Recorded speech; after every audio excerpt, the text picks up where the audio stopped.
Big Jerry says the Cowboys system is perfect for Dak Prescott. Max, what's he really saying here? Don't look at me.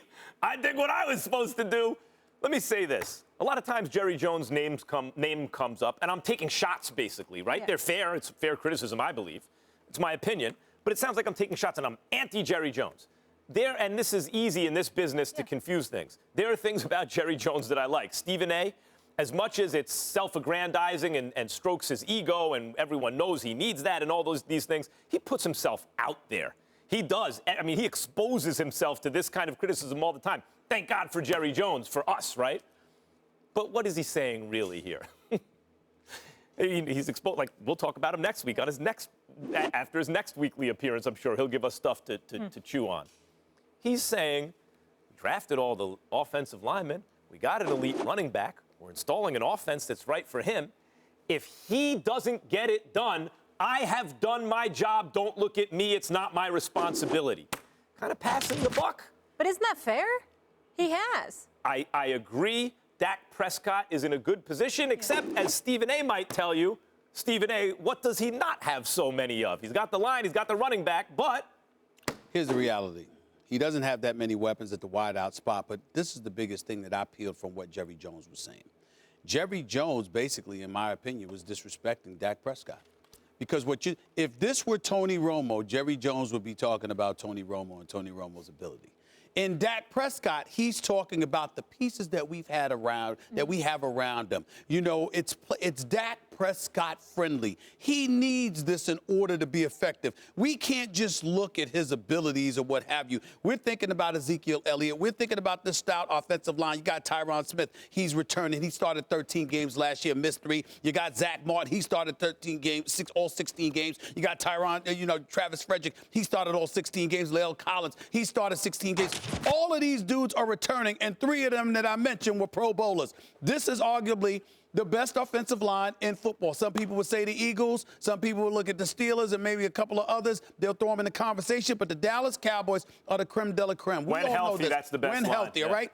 So what you have is a situation where we're talking about a guy in Dak Prescott. What did he do at Mississippi State? What he did was he had a stout offensive line. They ran the football. They played a power game or whatever. He threw when he needed to throw, et cetera, et cetera. Jerry Jones is saying we're leaning on that philosophy, the ingredient to that success. This is the direction that we're going in now. The flip side to all of that is that's not usually Jerry Jones. Jerry Jones, even when he's built something, doesn't just talk about those things. He has a particular player that he raves about, and it has almost always been Tony Romo. He loves this man. That was like an adopted son to him, okay?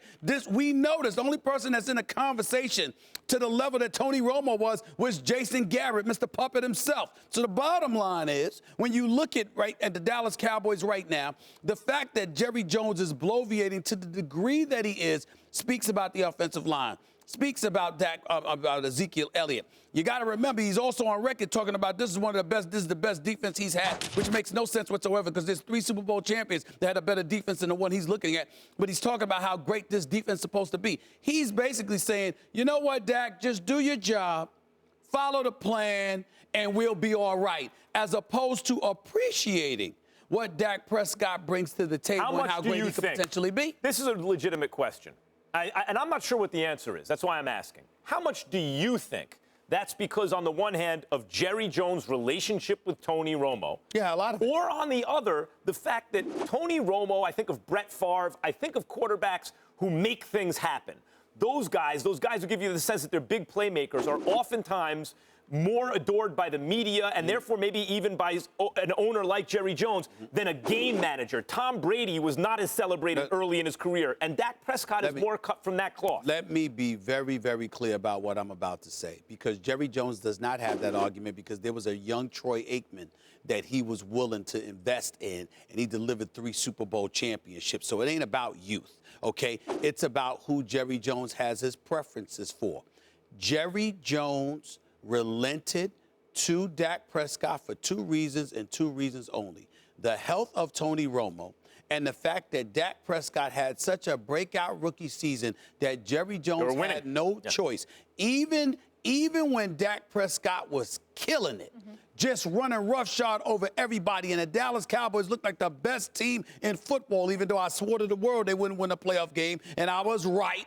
The bottom line is that Dak Prescott was flat out balling, and every single week, Jerry Jones, it was like literally going to the dentist and pulling teeth to get him to be complimentary about Dak Prescott because of Tony Romo. Yeah. If Tony Romo were healthy, Jerry Jones would have found a way for Dak Prescott to be right back on the bench. 100%. And you know when he did have his back?